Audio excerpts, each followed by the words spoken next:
Bonjour à tous et bienvenue sur Batmanon prend son bouquin. On y est, fin d'année oblige, le top de mes lectures 2021 est actuellement en train d'être tourné sous vos yeux ébahis. Ça a été compliqué? Non. Parce que cette année, j'ai eu énormément de super lectures, c'est incroyable, c'est une année de grands crus, un millésime. J'enchaînais coup de cœur sous coup de cœur, et même quand c'était pas des coups de cœur, c'était des lectures superbes, et j'ai eu très peu de mauvaises expériences littéraires cette année. Donc, je sais pas, coup de bol, soit tout ce qu'il y avait dans ma palle était particulièrement savoureux, et ça grâce à vous, parce que vous êtes quand même mes influenceurs littéraires à moi, hein, dans vos commentaires et tout, souvent je vais voir, et c'est là que vous me faites craquer pour des livres. Soit c'est une année de coup de bol, ou c'est moi qui ai été particulièrement bon public, aucune idée, en tout cas, ça a été vraiment une super année de lecture. J'en sors avec pas moins de 97 lectures cette année. C'était pas du tout mon objectif, hein. Moi mon objectif c'est un livre par semaine, 52 livres dans l'année, ça me semble logique, tous livres confondus, graphique, roman, essai, livre audio. Et donc là, 97, quand j'ai compté, j'ai fait ah ouais, je m'en étais pas rendu compte d'avoir autant bouquiné, surtout que j'ai quand même eu cette impression énorme cette année de n'avoir jamais le temps de lire, ce qui est quand même assez dingue quand on voit au final tout ce que j'ai lu. Donc voilà, je pense que les vacances de cet été où j'ai quand même pas mal carburé, et là mon arrêt m'ont permis de lire en quantité pendant des périodes définies où entre guillemets j'étais beaucoup plus libre dans ma tête, libre dans sa tête, derrière sa fenêtre, et où du coup mon esprit était totalement libéré pour se remplir de belles histoires. Bon, une fois n'est pas coutume, moi j'adore faire un classement. Je sais qu'il y a beaucoup de chaînes qui disent non mais on va pas classer, ils sont tous trop bien. Évidemment qu'ils sont tous trop bien, sinon ils seraient pas dans cette vidéo. Mais moi j'adore, c'est ma génération Hit Machine. Les classements musicaux sur la télé quand j'étais petite, je continue d'adorer les classements. J'adore mettre en place un podium. Ça veut pas dire qu'il y a vraiment une hiérarchisation dans mes lectures, ça veut juste dire que, je sais pas, moi j'aime bien me dire mais si vraiment il ne devait en rester que 3, qu'est-ce qui m'a coupé le souffle en fait cette année et pourquoi? Donc c'est parti, vous allez avoir droit à un top de mes meilleures lectures. Cependant, toutes ces lectures sont évidemment à découvrir si elles vous tentent. C'est pas parce qu'elle est numéro 12 qu'elle est nulle par rapport à la 1. Je vous rappelle que ce sont les 13 ou 14 lectures, je crois, sélectionnées sur 97. Donc on est quand même dans le haut du panier. Je précise aussi que je n'intègre pas à ce top les lectures graphiques, car sinon il y en aurait 100 fois trop dans ce top. Et de deux, j'aime bien faire un top à part parce que je trouve que c'est compliqué de comparer un roman à une BD, un manga et autres, car ce ne sont pas du tout les mêmes choses qui sont en jeu en fait dans la manière de raconter l'histoire. Il y a quand même le côté graphique qui est la base d'une lecture graphique à prendre en compte, qui est totalement absente des romans. Voilà pourquoi j'ai fait ce choix. Donc je sors toujours en premier mon top de lecture livre, roman, et après mon top lecture graphique. Donc restez dans le coin, il va arriver d'ici quelques jours. On y va, c'est parti. Il y a un petit suspense quand même parce que toute l'année je me demande mais qui sera dans ce top, et là ça y est, j'ai acté, c'est tamponné, je sais qui est dans le top de Batmanon 2021. On avait dit que je vous montrais tous mes tests maquillage, est-ce que ça se voit? J'ai tenté un petit dégradé de doré avec du cuivré. Évidemment je fais ça totalement à l'arrache car je ne sais pas me maquiller, mais le résultat est assez fantasque, ce qui me ressemble plutôt pas mal. J'ai mon belette, d'ailleurs le prochain commence bientôt, hein, dans quelques jours je vais ranger ce belette qui va aller rejoindre mon étagère des belettes et journaux intimes de Manon, toute ma biographie, dans lequel j'ai fait mon petit top lecture. Voilà, donc il y a 14 lectures dans ce top, impossible pour moi de m'arrêter à 10, et puis après je me suis dit mais pourquoi m'arrêter à 10? Qui a mis cette règle stupide? Pourquoi ça devrait être un chiffre rond? Pourquoi je devrais en supprimer 4 pour rentrer dans la norme du top 10? Non, aujourd'hui ce sera un top 14 et je fais ce que je veux. En 14e position, je suis heureuse de vous parler du livre Petit Pays de Gaël Faye. Alors là, pas de grande surprise, ce livre vous en avez entendu parler depuis des années. Cependant, moi je l'ai découvert seulement cette année et j'ai adoré. Il m'a été envoyé par l'une d'entre vous que je remercie énormément de m'avoir fait découvrir ce bouquin, car Gaël Faye est tout aussi talentueux en littérature qu'en musique. Voilà, moi je suis une très grande fan de Gaël Faye en musique, j'écoute ses chansons depuis, je sais plus, depuis des années, Pili Pili sur un croissant beurre, tout ça. J'ai adoré Petit Pays. Alors, en même temps, j'ai été assez surprise de ma lecture pour plusieurs raisons. Petit Pays est un livre qui va traiter du génocide au Burundi, qui est le génocide voisin du Rwanda, où ils se sont entretués pour les mêmes raisons et où énormément de gens ont été assassinés seulement parce qu'ils ne correspondaient pas à une norme imposée par un diktat.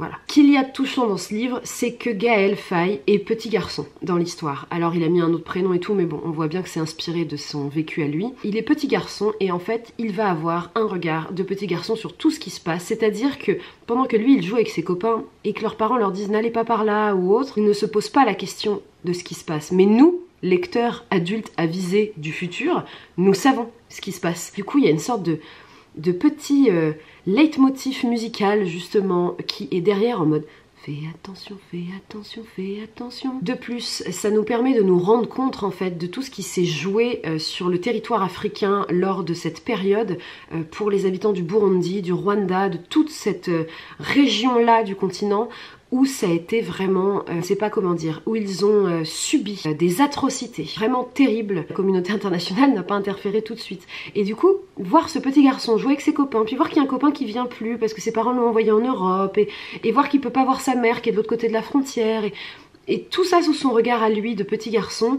Évidemment, il va y avoir des événements traumatiques, mais ils arrivent vers la fin, et en fait, même Gaël Faye va être sauvé, entre guillemets, avant que vraiment tout explose. Donc on va pas, c'est pas un livre si vous êtes hypersensible qu'il faut pas lire sous prétexte que vous allez avoir des descriptifs de massacres de masse et tout, non.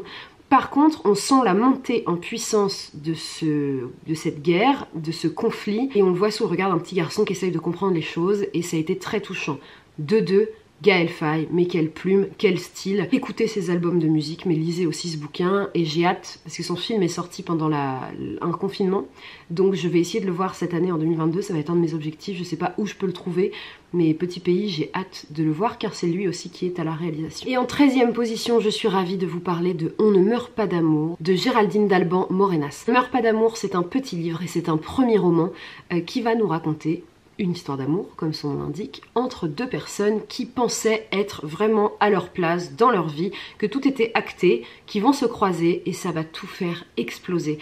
Et justement, ce livre m'a explosé à la gueule. Soyons honnêtes. Nous avons cette jeune femme qui est fiancée à son amoureux, qui vit dans un appartement parisien au rez-de-chaussée, et qui va bientôt se marier, et qui projette de faire des bébés, et qui est clairement, elle a clairement coché toutes les petites cases du bonheur, et vraiment à aucun moment remet son existence en question parce qu'elle est sincèrement heureuse. Et à côté de ça, nous avons cet homme marié qui emménage dans l'immeuble au premier étage avec sa femme enceinte, et qui lui, pareil, a aussi coché toutes les petites cases du bonheur, est fou amoureux de sa femme, et cependant, ces deux personnes vont se croiser et tomber in love, big bisous, et donc on va avoir toute cette tension du on voit bien qu'on se plaît, mais on est tous les deux engagés dans une histoire donc on ne fait rien, jusqu'à s'approcher de plus en plus de la limite, jusqu'à dépasser cette limite et toutes les conséquences que ça va avoir derrière. Ça va pas passer en fait, c'est pas juste un crush, c'est vraiment une histoire d'amour. On pourrait pas dire un coup de foudre, parce que j'aime pas trop cette expression, mais il y a vraiment le côté, à partir du moment où ils vont se voir, plus rien ne sera jamais comme avant, en positif comme en négatif. Et alors, c'est un livre que moi personnellement j'ai lu d'une traite et qui m'a...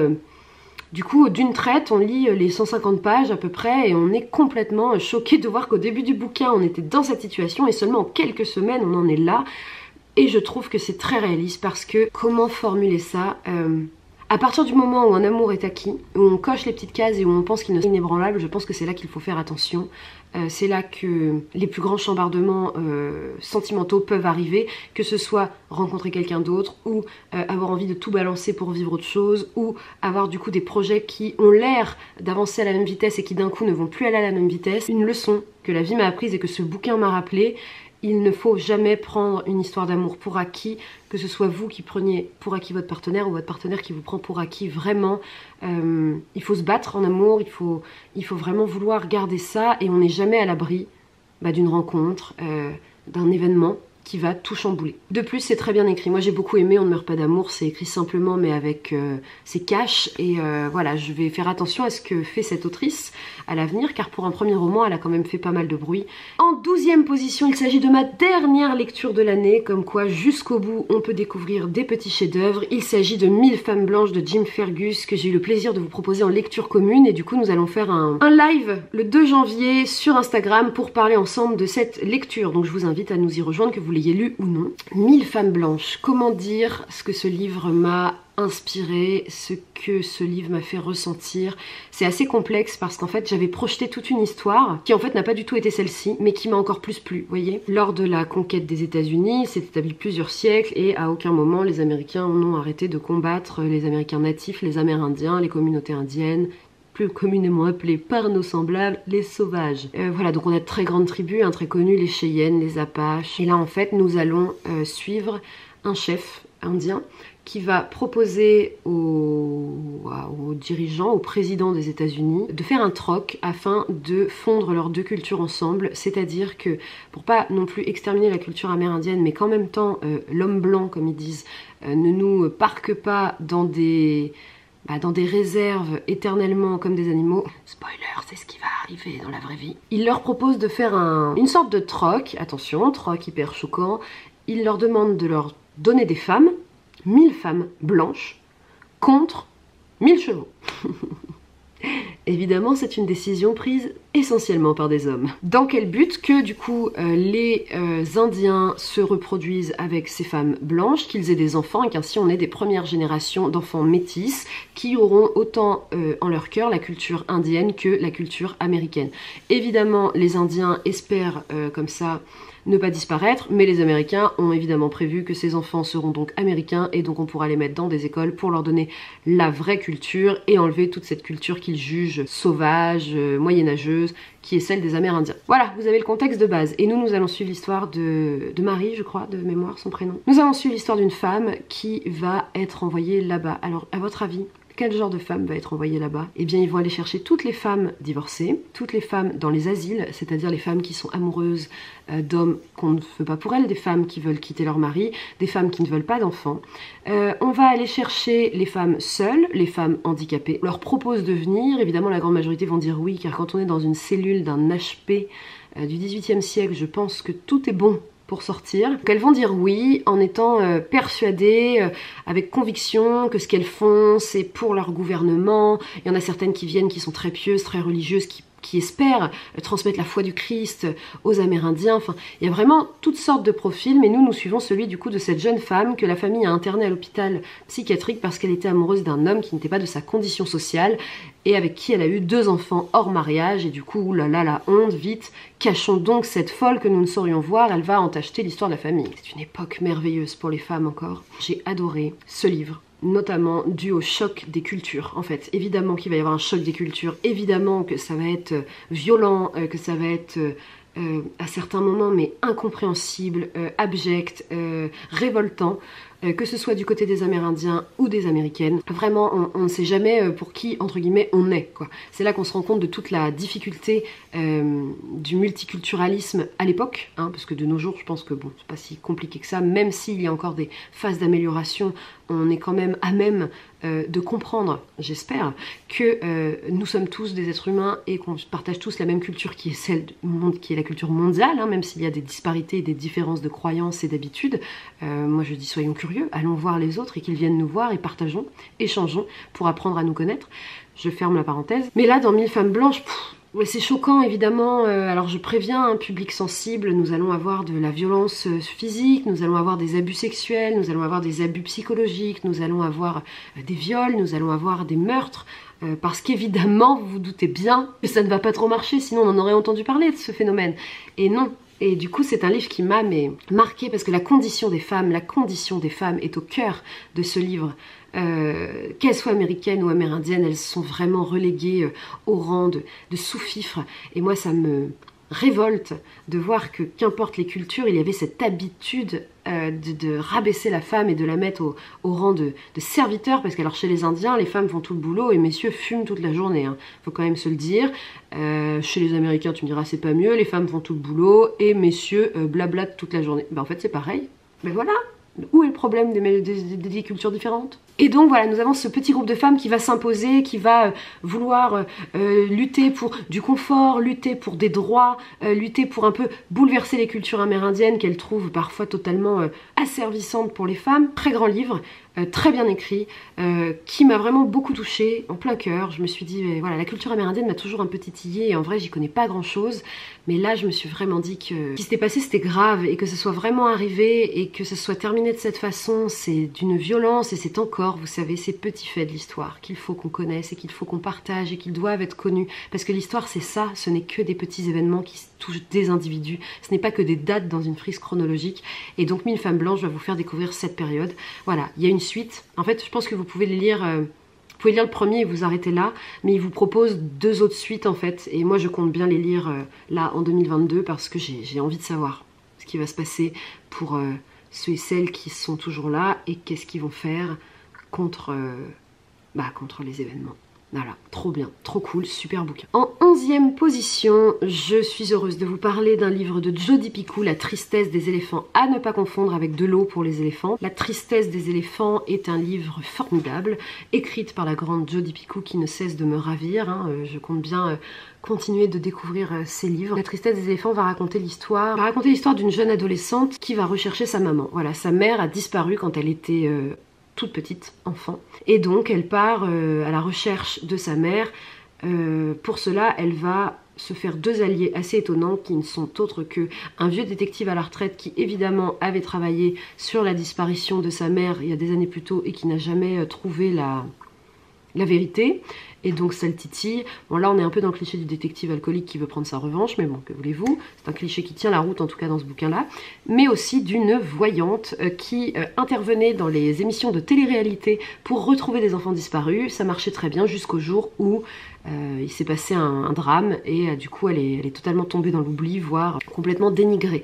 Donc cette jeune fille va s'armer avec ces 2 adultes pour retourner sur les lieux du passé de sa mère, et sa mère n'est pas n'importe qui, car en fait c'est une femme qui a passé sa vie à étudier les éléphants et à faire des liens entre le comportement des pachydermes avec celui des humains. Notamment, donc on suit en fait 2 histoires en parallèle, la quête de sa fille et son passé à elle, où on découvre comment elle a rencontré le père de sa fille, tout ce qu'elle a appris sur les éléphants, que ce soit en Afrique, que ce soit dans des refuges aux 4 coins du monde dans lesquels elle a pu travailler. Et en fait elle va défendre une idée qui m'a touchée aussi énormément, qui est que les éléphants ressentent de la tristesse. Et alors bon, moi j'ai une histoire particulière avec les éléphants parce que mon frangin est parti vivre en Afrique quelques années et a beaucoup bossé auprès des éléphants et des rhinos, ce qui fait que déjà l'éléphant, je suis une fan de Babar depuis ma plus petite enfance, était un animal que je portais dans mon cœur.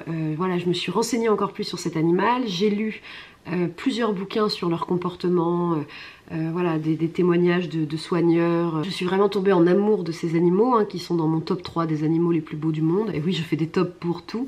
Et du coup, j'adore les éléphants. Et donc là, d'avoir toute cette partie qui parle des émotions des éléphants, ça faisait forcément écho à tout ce que j'avais pu lire. Et moi, je pense que l'éléphant est un des animaux les plus intelligents et les plus similaires aux êtres humains. Et donc, c'est assez intéressant de voir la première fois qu'elle propose ces thèses-là aux scientifiques, à quel point elle se fait railler. Parallèlement à ça, du coup, on se demande, mais pourquoi est-ce qu'elle a disparu? Est-ce que c'est à cause de ses thèses? Est-ce que c'est à cause de ce qui s'est passé avec son ex-mari? Parce qu'évidemment, il y a plein de pistes et vous avez envie de savoir. Et moi, j'avais pas vu arriver la fin. Je sais que j'ai des amis qui m'ont dit qu'elles l'ont vu arriver, mais pas moi. Du coup, j'ai été bien surprise et ça m'a vraiment séduite. Voilà, c'est une histoire très touchante et très triste, d'ailleurs la tristesse est dans le titre, donc voilà, je vous invite à le lire, vraiment c'est ravissant, c'est très chouette, et puis ça fait un peu voyager. Moi j'ai adoré, adoré, adoré, adoré. C'est un peu couillon les vidéos de top de fin d'année, parce qu'évidemment, ce qu'on vous dit de tous les bouquins, c'est qu'on les a adorés, parce que s'ils sont là, et si on vous en parle, c'est justement qu'on les aime bien. 10e position, je vous parle des Prisonniers de la Liberté de Luca Di Fulvio. Alors celui-là, vous étiez beaucoup à penser qu'il serait dans mon top 3. Mais en vrai, il pourrait tellement être dans mon top 3, mais je l'ai mis là, voilà.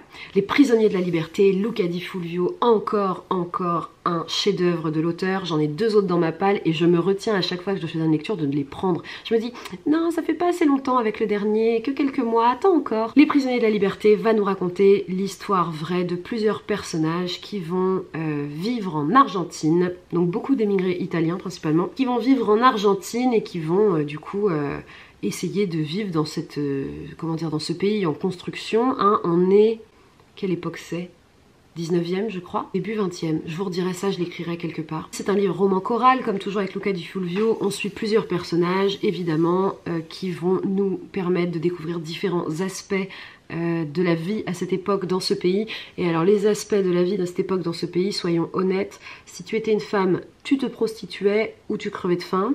Et si tu étais un homme, soit tu étais dans la mafia, soit tu crevais de faim. Voilà, donc certes il y a des flics, certes alors il y a des mafias en tout genre, parce qu'évidemment ça vient des quatre coins d'Europe et du monde, mais majoritairement Italie, Espagne, Pologne, voilà, ils viennent ici, ils s'installent, et évidemment ça se fight, il y a des règlements de compte. Les femmes, bon, comme je vous l'ai dit, la prostitution est aussi au cœur de ce livre. Luca Di Fulvio va nous raconter une histoire formidable, qui mélange autant famille, amour, deuil, attention, beaucoup de violences sexuelles, de violences tout court d'ailleurs, physiques, morales. L'histoire d'une femme, d'un homme, d'un vieux monsieur, d'une petite fille, bref, c'est génial, tout le monde va être lié et évidemment, il va se passer moult événements qui vont vous révolter autant que moi et qui vont justifier ce titre, Les prisonniers de la liberté, car dans les faits, ils sont libres, mais dans la réalité, est-on vraiment libre quand on a le choix entre la prostitution ou la mafia ? Je pose la question. De deux, Luca Di Fulvio, à travers ce livre, va mettre en lumière un événement qui s'est passé, dont je n'avais jamais entendu parler et qui m'a tellement révoltée quand j'ai lu ce bouquin. Est-ce que vous saviez, vous aussi, qu'il y avait des groupes religieux chrétiens, hein, je ne sais plus quel courant de la chrétienté, mais chrétiens, qui allaient en Europe de l'Est, dans les villages et dans les familles où, clairement, évidemment, tout le monde crevait de faim, et qui allaient et qui proposaient aux parents, en fait, d'emmener leurs filles pour les marier à des hommes, des travailleurs ou autres en Amérique du Sud. Tu la sens l'entourloupe, toi? Ouais, donc y a ces mecs là, ces religieux de mes deux, qui ont embarqué plein de jeunes filles et qui les ont évidemment mises sur un bateau, qui les ont violées, vendues et qui s'en sont mis plein les poches. Et c'est terrible, nous allons évidemment suivre l'histoire d'une de ces petites filles là-dedans. Et alors ça, à la fin, Luca Di Fulvio fait une sorte de petit regroupement d'infos en expliquant que ça a vraiment eu lieu, combien de jeunes femmes ont été enlevées clairement et vendues. Et moi ça m'a... le cœur des religions, c'est d'aider son prochain et de sauver, mais comme quoi il y a aussi de sacrés salopards là-dedans aussi, hein, donc bon, voilà, une histoire hyper marquante et écrite avec la plume de Luca Di Fulvio, c'est-à-dire avec talent, vous ne pouvez que y aller. En 9e position, je vous parle d'une trilogie, je la mets là au complet parce que pour moi, on ne peut pas séparer les tomes les uns des autres. Il s'agit du livre de Sarah J. Maas, Un palais d'épines et de roses, et les deux autres tomes qui suivent, voilà, qui a été un vrai coup de cœur. Et alors, à ma grande surprise, parce que je trouve les couvertures tellement kitsch, que si j'en avais pas autant entendu parler sur Booktube et Bookstagram, jamais je ne serais allée voir ces livres. Donc, à l'avenir, faites-nous des couvertures moins kitsch, s'il vous plaît, parce que ça peut rebuter des gens et se les faire passer à côté d'une histoire, mais tellement cool. Alors là, bon, ça fait partie de mes premières lectures de l'année. C'est une réécriture du mythe de La Belle et la Bête au départ. Le postulat de départ, c'est ça. Voilà, il y a un monde qui est divisé par un grand mur. Il y a d'un côté les êtres humains et de l'autre côté les fae, c'est des sortes d'elfes. Dire ça pour faire simple, mais bon, des sortes d'elfes, de créatures mythiques, immortelles, qui ont en plus certaines des pouvoirs magiques. Alors, la jeune fille, dans les bois, va tuer un loup qui en fait était un fae, et donc le seigneur va venir dans sa famille l'enlever en compensation à cet assassinat. Donc vous voyez très bien le côté Belle et la Bête, un gros monstre dégueu enlève une jeune fille et l'emmène dans son château. Ce fae en fait est victime d'une malédiction qui est que il est condamné à vivre avec un masque, mais alors un véritable masque, c'est-à-dire qu'il est en mode fae, bonjour, je suis très beau, j'ai des oreilles un peu pointues, parce qu'évidemment les fae c'est vraiment le côté elfe, Seigneur des Anneaux, quoi, ils sont immortels, ils sont super forts, puissants, ils sont canons, mais alors lui la malédiction c'est qu'en fait il y a eu un bal, il y a quelques années, bal masqué, et il y a évidemment la terrible méchante qui gouverne les différents royaumes de cet univers, qui a jeté une malédiction à ce seigneur et qui les a tous laissés avec leur masque. Alors lui il a un masque doré collé sur la tronche, pas ouf mais ça va, mais il faut vous dire que son meilleur ami il a un masque de renard, la servante elle a un bec d'oiseau, enfin c'est vraiment, en fait ils ne pourront jamais enlever ces masques, sauf si, voilà, il y a une prophétie, vous connaissez l'histoire de La Belle et la Bête, un vrai baiser d'amour, etc., etc. On part sur ce postulat, mais en fait ça va évidemment être bien plus riche et bien plus intéressant. Le tome tome 1 est un très bon livre qui aurait pu être un one shot. Mais alors le 2 et le 3, c'est de la bombe. Vraiment, moi j'ai adoré. Et évidemment, il y a quelques maladresses, dans le sens où c'est un livre destiné aux adolescents, même si selon moi, ado, il y a quand même de belles scènes de fesses là-dedans. Quand j'ai vu une de mes élèves de 4e le lire, j'étais là... ah j'adore, ah oui, ça m'étonne pas, moi aussi. Donc bon, voilà, vous savez, hein, si vos ados le lisent, bah, dites-vous juste qu'ils vont voir de jolies scènes de fesses dedans, si vous voulez pas qu'ils en voient, qu'ils ne les lisent pas maintenant. Ce postulat de réécriture de contes, il est sympa, mais c'est en fait après pour moi que toute la véritable aventure démarre, et toute l'originalité de l'histoire et de l'univers.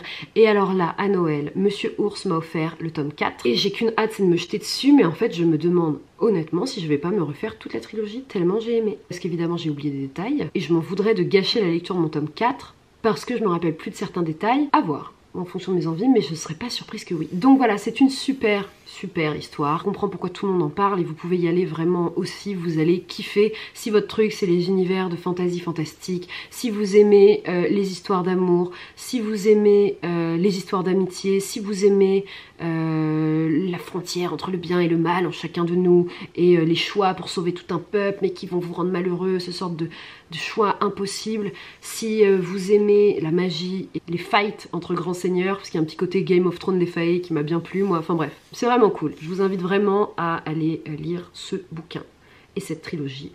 Et me dites rien sur le tome 4, j'ai trop hâte de le lire. En 8e position, Les choses humaines de Carine Tuile. Et alors là, je sais qu'il y en a qui vont dire, mais attends, si celui-là il est en 8e position, il y a quoi avant? Eh ben, il y a tellement d'autres livres bien, si vous saviez. Mais alors, Les choses humaines de Carine Tuile, livre hyper récent, sorti en 2019, c'est un livre qui parle de notre actualité. Ça raconte l'histoire d'un homme et d'une femme, voilà, qui ont chacun des enfants, qui vont tomber amoureux et qui du coup vont essayer de vivre ensemble. Sauf que le fils de la femme va violer la fille de l'homme. Donc il faut imaginer la situation de merde catastrophique pour la jeune fille en tête de liste, mais pour tout le monde, quoi, le choc, parce qu'évidemment le jeune homme dit que c'est faux et que c'était consentant, et la jeune fille dit que non. Sauf qu'en fait on passe le bouquin, mais vraiment, à s'interroger sur lequel des deux dit la vérité. Est-ce que les deux disent la vérité avec leur ressenti? Et du coup ça vous met face à toute la problématique des affaires de viol, la problématique du pouvoir aussi, le pouvoir qu'ont les hommes sur les femmes en général dans notre société, mais le pouvoir qu'il y a dans les entreprises, les différents abus, pas que sexuels, hein, mais abus de comportement que cela engendre. Ça parle vraiment, pour moi, de la sexualité actuelle, qui est que les jeunes hommes ne savent plus où s'arrête la barrière entre oui et non, hein, et que les jeunes femmes ont aussi parfois du mal à exprimer cette barrière et à exprimer leur consentement. Et du coup, en fait, ce bouquin, personnellement, m'a retourné le cerveau parce que je ne savais jamais, parce qu'évidemment, il va y avoir un procès. Évidemment, mon cœur est tout de suite du côté de la victime. Et je me disais, mais l'autre, quel petit con, mais il se rend pas compte, ok, il est jeune, peut-être qu'il a vraiment cru que c'était consenti, mais ça n'enlève rien au mal qu'il a fait. Mais en même temps, la jeune fille avait des versions tellement différentes, et voilà, étant très pieuse, très religieuse, je me posais la question, parce que je l'ai déjà connue dans mon métier de CPE, si elle ne disait pas ça pour ne pas avouer à ses parents qu'elle avait une relation sexuelle. On découvre toute la problématique, la difficulté, et c'est hyper dur pour les parents qui sont là, qui veulent chacun défendre leur enfant, mais pour la mère, si son fils est un violeur, est-ce qu'elle veut vraiment le défendre? Mais en même temps c'est son fils, enfin vous voyez la problématique. Et donc ce bouquin est bouleversant, en plus il est percutant et je trouve vraiment qu'il représente toutes les contradictions qu'il y a dans notre société actuelle. Voilà, c'est une histoire qui se passe au lendemain de la vague MeToo, qui a permis de libérer la parole d'énormément de femmes. D'ailleurs vous avez vu au quotidien, la parole continue de se libérer et il faut que ça continue. Il faut arrêter de mettre en doute la parole des femmes, même quand en face c'est une personnalité qu'on adore. Il faut l'accepter. Et après c'est à la justice de faire son travail, c'est pas vous et moi. Justement ce bouquin va aussi nous montrer la justice. Comment ça fonctionne? Comment on peut ressortir un tweet que vous avez écrit 10 ans plus tôt, quand vous étiez ado, et s'en servir contre vous? Comment Internet et toutes les traces écrites, photographiques qu'il y a sur nos réseaux, comme elles sont ineffaçables, on le sait tous, comment ces données vont être utilisées, instrumentalisées contre vous? Et alors là je me suis dit, mais moi demain je suis dans un procès, tout ce que j'ai partagé ado sur internet sans me soucier des conséquences parce qu'on ne nous avait pas expliqué ça, contrairement aux générations actuelles à qui on l'explique, je sais pas ce qu'ils pourraient retrouver, sincèrement. Du coup, ce bouquin est génial.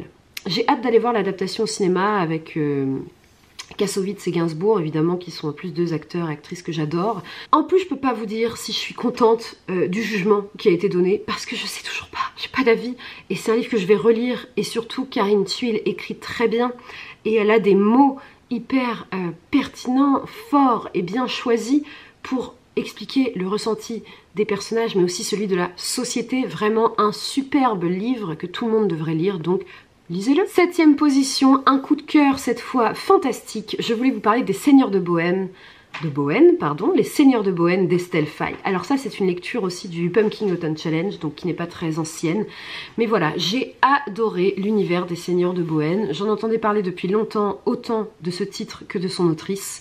Et j'ai pas été déçue. En plus, j'ai eu une période de ma vie où ça allait vraiment pas fort cette année. Et du coup, j'avais peur que ça me gâche ma lecture, tellement j'avais des problèmes de concentration. Du coup, j'arrivais pas à lire sur de longues périodes.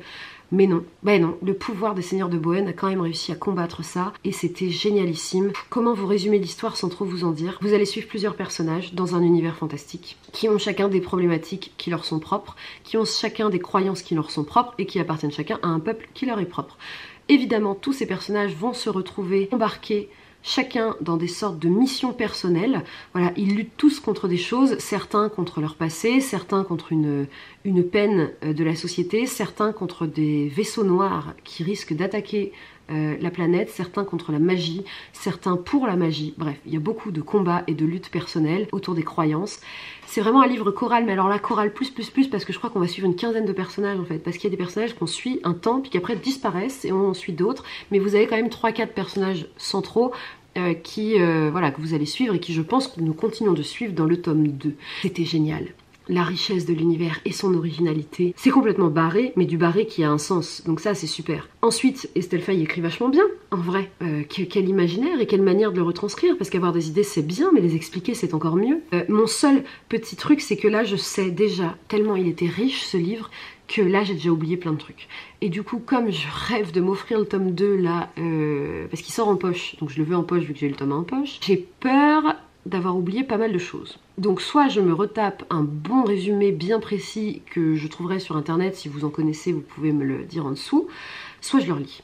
Et alors j'ai beaucoup envie de relire des livres cette année. Les Seigneurs de Bohème, si vous aimez le fantastique pour adultes, un peu plus complexe que les histoires young adultes, parce qu'il faut quand même suivre. Allez-y, c'est génial, vous pouvez y aller. En plus j'ai rencontré Estelle Faye aux Imaginales, on a parlé un peu de ce bouquin dans lequel j'étais en pleine lecture, et elle m'a permis de mieux visualiser certaines subtilités et de confirmer certaines pistes que j'avais. Et alors l'échange en plus était hyper agréable, donc quand on apprécie la personne qui écrit le bouquin, on a encore plus envie de suivre son travail.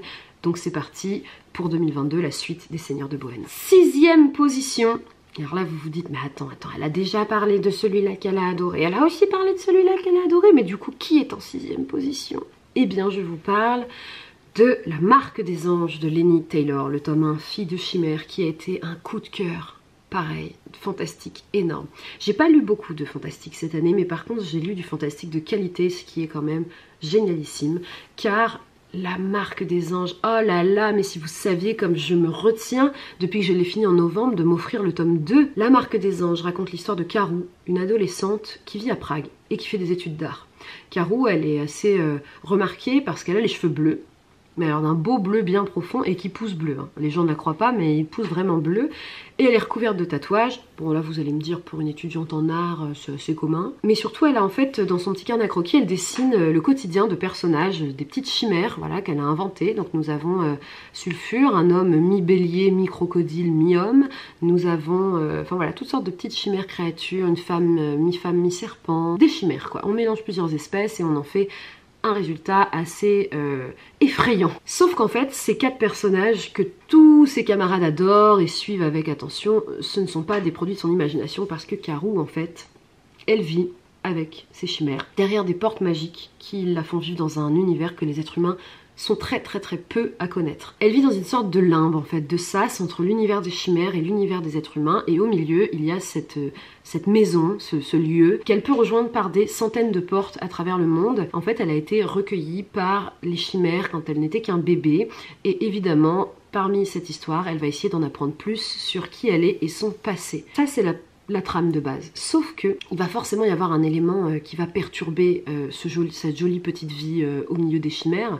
Cet élément, c'est qu'il va y avoir des créatures ailées qui vont petit à petit, les unes après les autres, faire apparaître des énormes marques noires, genre la main noire de la créature ailée, tu vois, sur les portes qui lui permettent de rejoindre les chimères. Et une fois qu'il y a la main noire sur cette porte, elle ne peut plus l'ouvrir. Qui fait apparaître ça? Pourquoi? Comment? Mais voilà, vous l'avez votre intrigue.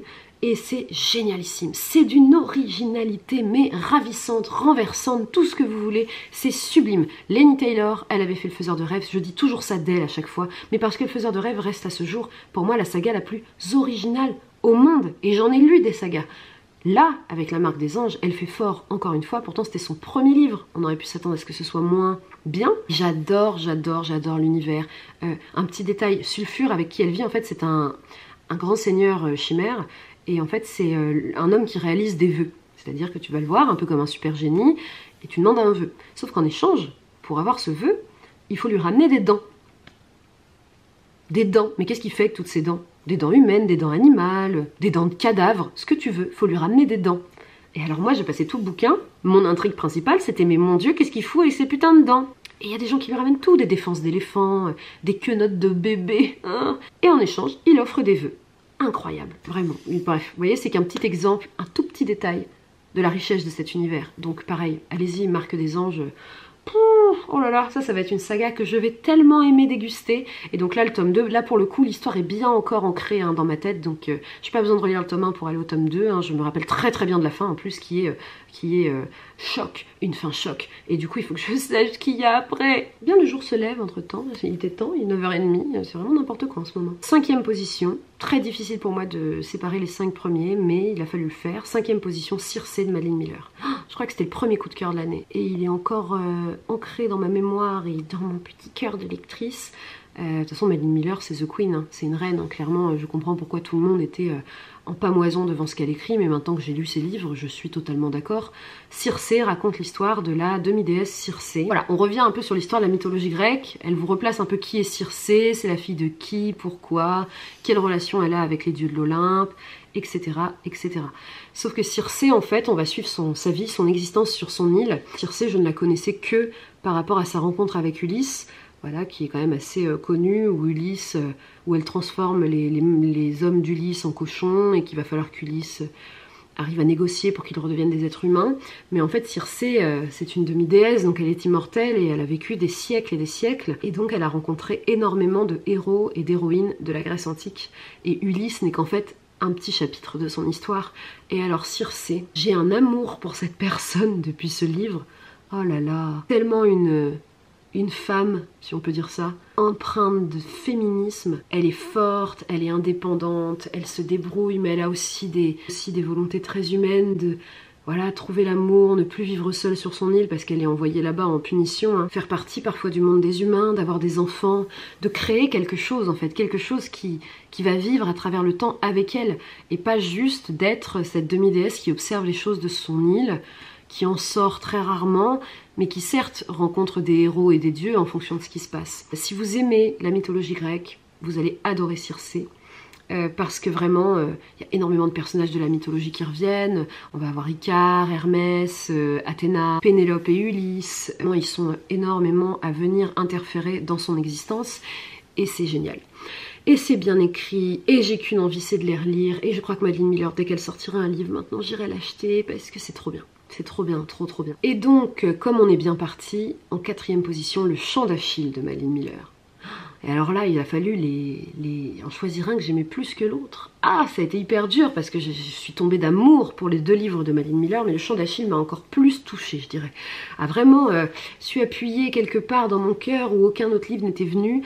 Ça raconte l'histoire d'Achille, hein. Vous connaissez tous Achille. Achille, grand guerrier de la Grèce antique durant la guerre de Troie, qui a été plongé dans le Styx quand il était petit et qui est du coup invincible, à part sur un tout petit centimètre à son talon. Et Achille était vraiment un personnage, moi ça a toujours été mon préféré, donc là c'était encore plus mon préf. Voilà, j'aime beaucoup Hector aussi dans le camp troyen, mais Achille, en fait, elle nous présente son portrait, l'interprétation qu'elle fait, elle, d'Achille, parce qu'Achille, dans le film 3, par exemple, il est incarné par Brad Pitt, et je trouve qu'ils en montrent une image très faible, dans le sens où c'est juste un gros bourrin qui couche avec plein de femmes, qui réfléchit pas plus loin, qui a un gros caractère, voilà, qui est hyper relou. Mais en fait, Achille, il est beaucoup plus subtil que ça, il est beaucoup plus malin.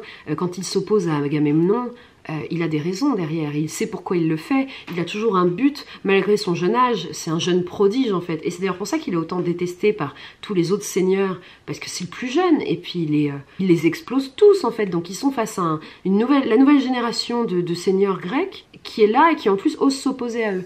Hyper intéressant, sauf qu'en plus la petite subtilité, et là je vais peut-être casser des croyances fondées qui sont fausses, c'est qu'en fait elle nous raconte l'histoire pas par le point de vue d'Achille, mais par le biais de Patrocle.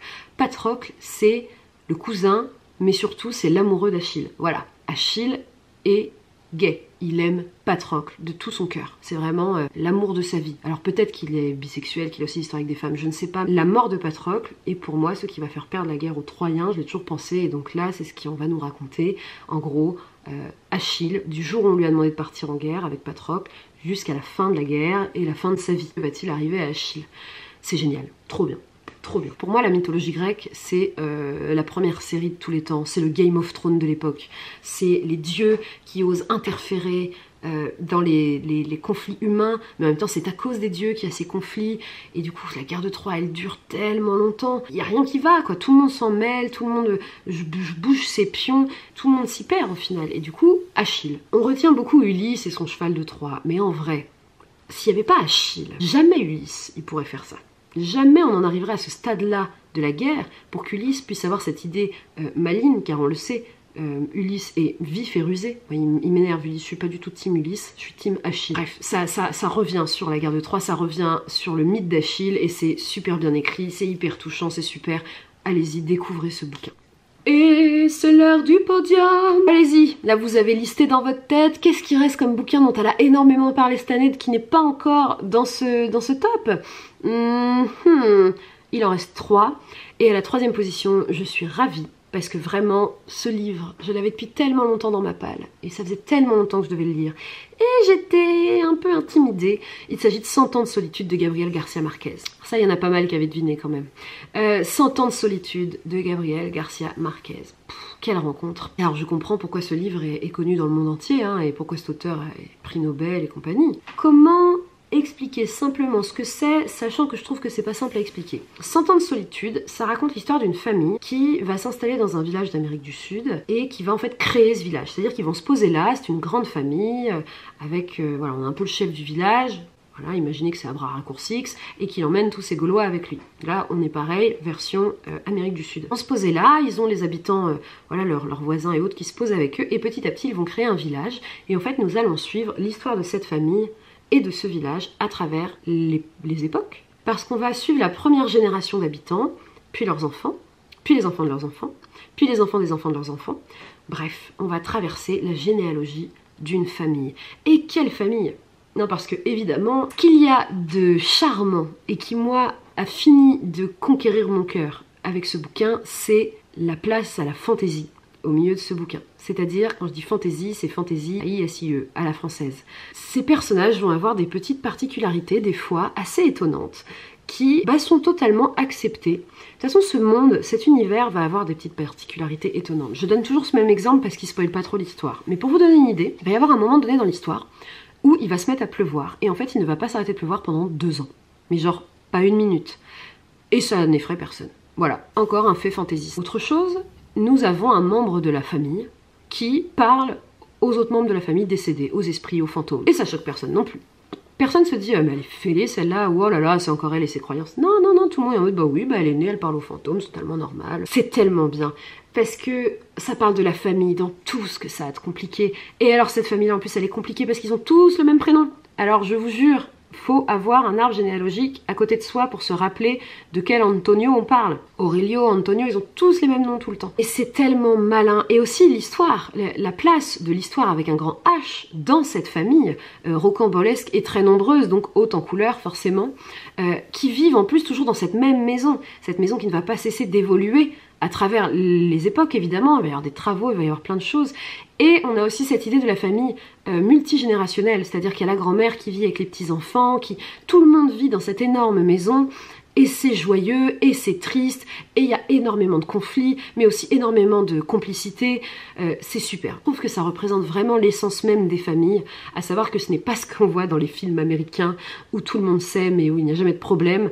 Pour moi, la famille, c'est un des liens les plus complexes, parce que c'est un lien contre lequel on ne peut rien, qui reste lié à nous, qu'on le veuille ou non, qu'on veuille couper ce lien, on sera toujours liés. Et il y a aussi cette question, une question à laquelle je crois de plus en plus en vieillissant, je me plante peut-être, mais cette question de généalogie et de déterminisme familial. C'est-à-dire comment, choses qui sont arrivées à des générations avant nous, vont réarriver aux générations du dessous, qu'on le veuille ou non. Est-ce que c'est par impact psychologique? Est-ce que c'est par destinée? J'en sais rien, mais je crois de plus en plus. Et plus je vieillis, et plus j'observe les familles autour de moi, plus je pense que ça existe, que ce n'est pas une loi, ce n'est pas une science pénétrable, mais il y a des familles dans lesquelles on retrouve ça. Moi, c'est des choses, depuis que je suis petite, la généalogie m'intrigue, m'interpelle et m'appelle à elle. Et alors là, j'étais ravie avec 100 ans de solitude, qui est un très très grand livre. Voilà, il y a très peu de grands livres classiques comme ça que je lis, mais celui-ci, je suis heureuse de l'avoir lu. Bon, et puis en plus, c'est super bien écrit, évidemment. Voilà, la plume alimente énormément ce coup de cœur, hein, on va pas se mentir. En deuxième position, Rien ne s'oppose à la nuit de Delphine de Vigan. Alors, Rien ne s'oppose à la nuit. Tellement, tellement, tellement bouleversant. Je suis passée par toutes les émotions en lisant ce livre. J'ai été marquée. Encore maintenant, il y a une scène qui me revient dès que je dis le titre de ce livre. Ça m'a touchée, mais au plus profond de moi, et ça faisait très longtemps que j'avais pas pleuré devant un livre, que j'avais pas rigolé devant un livre. J'ai été vraiment, mais malmenée en fait. Ce livre m'a malmenée et a été creusé dans plein de choses enfouies, plein d'émotions refoulées, plein de petits bonheurs passés, et ça m'a vraiment énormément touchée. Un livre qui est dur, hein, on va pas se mentir. Delphine de Vigan en fait a fait un livre autobiographique, on peut dire ça comme ça, parce qu'elle parle un peu d'elle quand même. Elle écrit sur sa mère. Alors vous allez me dire, n'est-ce pas l'un des sujets principaux de tout écrivain qui se respecte d'écrire sur sa maman ou son papa? Sauf que la mère de Delphine de Vigan est une femme malade qui a une sorte de bipolarité, de perversion, en tout cas une maladie psychiatrique très forte, qui va évidemment impacter l'ensemble de sa famille et de ses enfants. Et en fait, Delphine de Vigan revient sur le passé de sa maman pour comprendre comment elle en est arrivée là, à développer cette maladie. Et voilà, est-ce que c'était inscrit dans ses gènes ou pas du tout, si c'est des événements traumatiques qui ont mené à. Et donc on revient déjà sur l'enfance de sa mère jusqu'à aujourd'hui. Et c'est génial. C'est surtout que Delphine de Vigan écrit tellement bien, mais tellement bien. C'est une des plus jolies plumes que j'ai pu lire. J'avais déjà lu D'après une histoire vraie qui pour moi était sensationnelle. Mais alors là, Rien ne s'oppose à la nuit. Quelle émotion. Ce livre, c'est un condensé d'émotions. D'ailleurs, vous avez vu, j'en parle moins comme 100 ans de solitude où j'étais toute guillerette. Là, je suis vraiment, vraiment très touchée par ce livre. Un sublime bouquin. Sublime, que tout le monde devrait lire, et je comprends le succès qu'il a eu, car c'est ce livre-là qui a fait connaître Delphine de Vigan, mais c'était vraiment, vraiment, vraiment magnifique, et tellement dur. Ah là là, là on va vraiment dans le plus profond des émotions des êtres humains. Là, il y a aussi l'impact de la famille sur la construction de chaque être humain qui est hyper important, et moi ça m'a beaucoup touchée. Voilà, j'ai trouvé ça vraiment très intelligent et très émouvant, pertinent et très beau en fait. C'est un livre qui raconte la beauté des êtres humains malgré tout ce qu'ils ont de violent et de bizarre. Et donc en tête du podium, je pense que ce ne sera pas très surprenant car j'ai été assez transparente toute l'année sur ce bouquin, mais voilà, ma meilleure lecture de 2022, c'est Le Prieuré de l'Oranger de Samantha Shannon. Quelle surprise! Le Prieuré de l'Oranger a été le livre qui m'a le plus embarqué, qui m'a le plus fait voyager, qui m'a apporté le plus de joie et de bonheur cette année. C'est une saga formidable et fantastique que pareil, j'aimerais bien relire cette année car l'autre jour j'essayais d'en parler avec une copine et je me rendais compte que j'avais déjà oublié plein de trucs. On suit 4 personnages au début. qui vivent aux quatre coins d'un univers composé de royaumes, d'empires et même d'un rénome quand même. Ces 4 personnages, 3 femmes, 1 homme, ont chacun des destinées assez différentes. L'une d'elles est la reine qui doit donner naissance à une fille pour lutter contre le mal avec un grand M, hein. On est un petit peu en mode Sauron, tu vois. Une d'elles est une magicienne du prieuré de l'Oranger, justement, qui évolue en cachette auprès de cette reine. Nous avons une jeune femme qui se destine à devenir, je sais plus comment on dit, mais une sorte de dragonnière, voilà, à combattre à dos de dragon pour sauver le monde du mal. Et nous avons un vieux savant qui a été exclu voilà, de son monde, qui a été envoyé en exil et qui fait tout pour revenir auprès des siens. Alors il va se passer tellement de choses, la richesse de l'univers, la richesse des personnages, leur complexité, leur honnêteté, leurs défauts, leurs qualités, leurs petites particularités. Je fais que des trucs en « et » sans le faire exprès. L'univers, les enjeux politiques, il y a beaucoup de politique dans ce bouquin, les enjeux sociaux, les enjeux militaires, de telles alliances, de faire attention parce qu'en fait il y a ce mal, on ne sait pas quelle forme il prend mais qui rôde et qui réapparaît au fur et à mesure de l'histoire et où petit à petit chaque personnage, même s'ils ne sont pas liés les uns aux autres, ce sont juste des personnages qui ont en commun de lutter contre ce mal. Et ils vont évidemment se retrouver et ça va être tout un imbroglio, tout un mélange de sentiments, d'anecdotes, d'histoires. Les personnages se croisent, s'adorent, se détestent. Pendant que certains cherchent des réponses dans cette partie-là du monde, d'autres en trouvent dans l'autre partie. Et on n'a qu'une envie, c'est de dire « Mais purée, rencontrez-vous et mélangez vos informations, ça ira plus vite !» Et la montée en pression, cette peur qui monte et qui monte sur ce qui va se passer. Non mais c'est un livre formidable, c'est magnifique. J'ai rarement lu de la fantaisie aussi, du fantastique aussi profond, aussi travaillé. Les personnages féminins sont des modèles incroyables. Enfin, des personnages qui ne répondent pas aux clichés. Les personnages masculins aussi, hein, je vous rassure, mais évidemment, moi j'ai été un peu touchée de voir des personnages féminins badass, mais pas badass dans le cliché, vous savez, la grosse guerrière qui se prend pour un bonhomme parce que le seul moyen d'être fort c'est d'être un garçon manqué.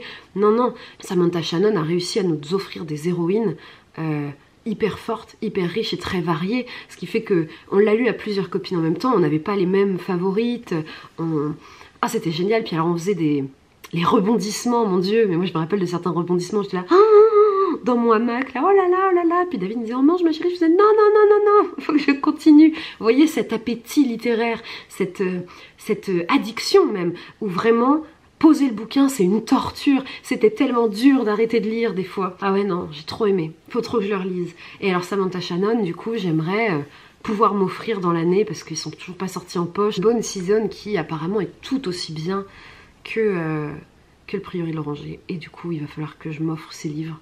Non, ouais, c'est trop bien. J'ai trop aimé. J'ai rarement autant aimé un bouquin de fantasy. Parce que je dis une saga, parce que moi je l'ai lu en 2 tomes, mais à la base, ça a été pensé et construit comme un seul livre. Un livre gigantesque, hein, évidemment, mais formidable. Donc si je devais prêter des livres à des gens, ce serait celui-là. Voilà, ma meilleure lecture de l'année. Bon, surpris ou pas? Je crois pas, hein. Bon, bah, j'espère en tout cas que ce top vous aura donné envie surtout de lire et qu'il vous aura fait découvrir des titres. Surtout si vous voulez voir régulièrement ce que je pense de chaque lecture à chaud, à vif, c'est sur Instagram qu'il faut aller. Je ne le répéterai jamais assez, c'est là-bas que je publie tous mes avis lecture, vraiment au moment où je termine les bouquins. Je vous souhaite à toutes et tous plein de jolies choses pour 2022. 2021 c'était dur pour tout le monde. Vraiment, on sait bien que ce climat sociétal, sanitaire nous pèse de plus en plus et est la source de beaucoup de sentiments très compliqués pour chacun de nous. Alors trouvez refuge dans ce que vous aimez, et si ce que vous aimez c'est lire comme moi, eh bien trouvez refuge dans la lecture. C'est dans les moments de panique, de faiblesse, de contrariété qu'il faut prendre soin de soi, et lire, c'est prendre soin de soi, c'est s'offrir une petite bulle dans un monde hyper compliqué. Et donc je vous souhaite de vous offrir cette bulle, et j'espère que ces livres pourront vous permettre de vous créer un petit coin rien qu'à vous, le temps d'une lecture. Voilà, soyez heureux, je vous le souhaite, et puis soyez malheureux aussi, c'est pas grave, de toute façon, soyez vous-même, profitez des gens que vous aimez, le temps file, et Dieu sait qu'il file vite, mais surtout prenez soin de vous, je ne le répéterai jamais assez, j'essaye de le faire, je sais que c'est pas simple, mais pensez à vous, octroyez-vous des petits moments où vous n'êtes ni au travail, ni la femme de quelqu'un, ni la mère de quelqu'un, ni le père, des moments rien qu'à vous. Ça vous fera aller mieux et ça vous fera être encore mieux dans vos moments avec vos proches ou au travail ou dans vos projets. Je vous souhaite énormément de bonheur et d'amour, de tendresse et de bonne lecture pour 2022 et j'ai hâte de vous retrouver. J'espère que 2022 sera une année tout aussi gourmande en termes de bouquins que cette année 2021 l'a été pour moi. Je vous embrasse, vive la vie. Ciao ciao.